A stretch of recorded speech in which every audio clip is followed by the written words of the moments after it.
Another disappointing performance from you, AJ, tonight. Very disappointing. Tell us about it.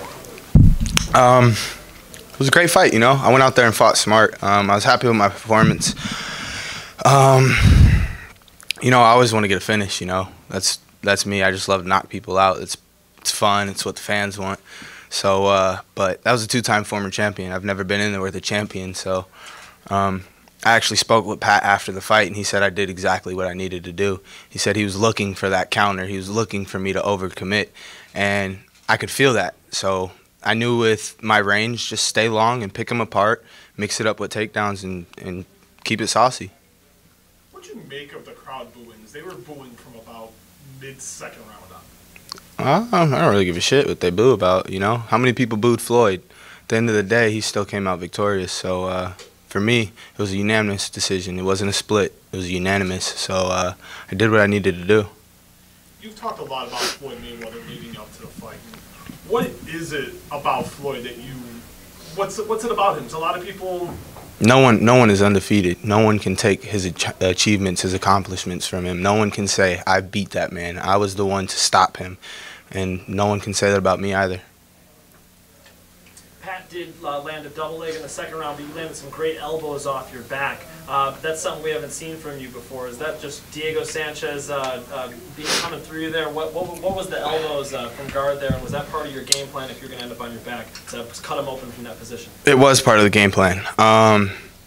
If he had tight pressure to control my hips so that I couldn't really open up my jiu-jitsu, which he did, the game plan was go to elbows and just hammer fist the entire time and just go to work. Just be relentless, you know. I could do 5-5s like that, honestly. That was probably I wanted to go in that fight, but I had to catch myself, and that's just maturing as a fighter, you know, knowing when to go and knowing when to chill out. So it was a smart fight for me, you know. It was probably, I'd say, one of the best performances I've had, just because I was a two-time former champ, man. Like, that's Pat Curran. I've been watching Pat since I was 7, 8 years old. So it was just an honor to go in there and be able to beat a champion. It shows me where I'm at and what I'm capable of. AJ, in that sense, do you think, you know, like you're saying about him being a former champion, I think it was 5 years ago he was last champion, do you think you managed to show the next generation tonight, if you know what I mean? Definitely. You know, I've kind of said that since the beginning. I'm here to take over and take names, kick ass, take names, you know. I'm coming for one thing, and that's to secure my family's legacy, the last name McKee, and make sure it gets the recognition it deserves in this sport. My father was 8 years undefeated. I'm going a lifetime undefeated. So what'd you make of the main event then?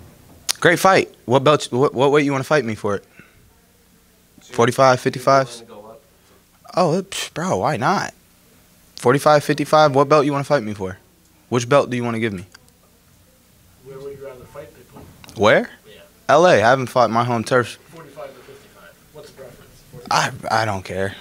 I mean, I'm a big 45er. If you're going to give me an extra 10 pounds to come in bigger, by all means, let's do it. The way that that fight finished, does it concern you that they might do a rematch or anything like that and might delay you no matter which division you'd like to go to?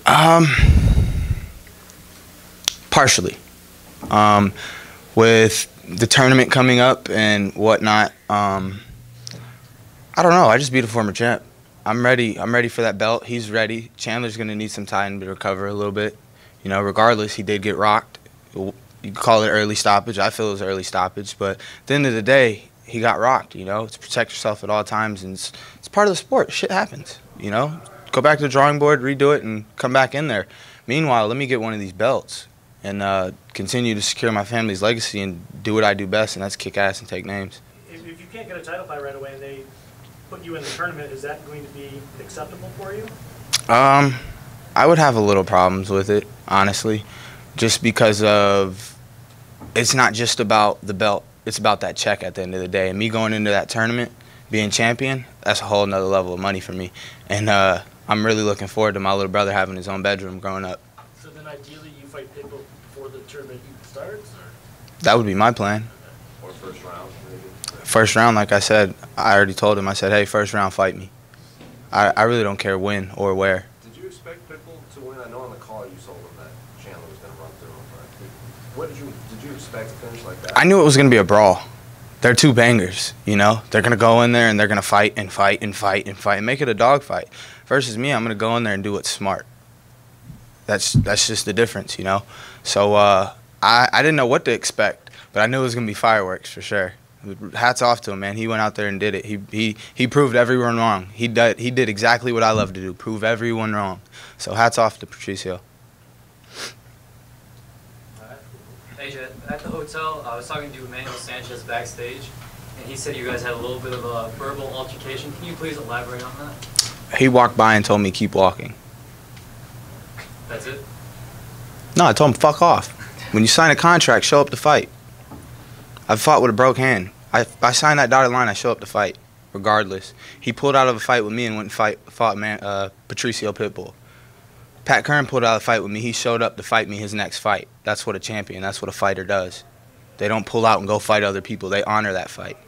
And it is what it is. Now of course, everyone's going to call AJ McKee. Everyone's going to want to fight. Everyone's going to want to get a shot at my undefeated record. But, hey, when your time comes, catch me in that finals. If you're that bad and you're that man, catch me in finals.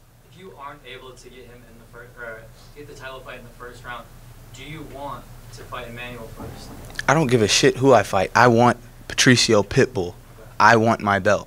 I want my family. I want my check. I want my house. I want to be great. And I showed just a glimpse of what I can do tonight. I got a busted lip. That's all I came out with. It was a great fight, you know. As a two-time former champ, he was looking for some headhunting the entire fight, you know. I had to mix it up. I had to take him down. I had to cut the angles. I had to act like I wanted to be in the pocket with him and then get on the bike. There was a lot of strategy, you know. It's not just checkers. We're in there playing chess. There's a lot of different pieces and a lot of different variables that go into fighting that people don't see. Why should we believe that you're the next big star in MMA? I'm 14-0 and I have 9 finishes, and I just beat a 2-time former champion and made it look easy. Patricio Pitbull didn't make it look easy. No one has made it look easy. I made it look easy. And I'm going to continue to make things look easy. And when the day comes for me to have that dog fight, hey, I thrive off that. I'm an adrenaline junkie. I love that. I've never worked this hard in my life, and now it's here. And I'm grinding like I've never grinded before. And that came from my teammate, my ex-teammate Pico, you know. He showed me the platform of this is how you got to train. So I had to grow up, you know. As being young, pointing fingers, always saying, oh, this is why I'm doing this. This is why I'm doing this. At the end of the day, it's my life, and I got to step up to the plate and take accountability and do what I want. You said this was your longest training camp. Do you think that's an aspect of why you were so patient in this fight? No, not really, because I wanted to get it the whole fight. I really wanted to press my cardio. I wanted to go. But it wasn't the smart thing to do, because that's making more opportunities for a counter fighter to counter. So it was picking my strikes and just utilizing the tools that I knew I had.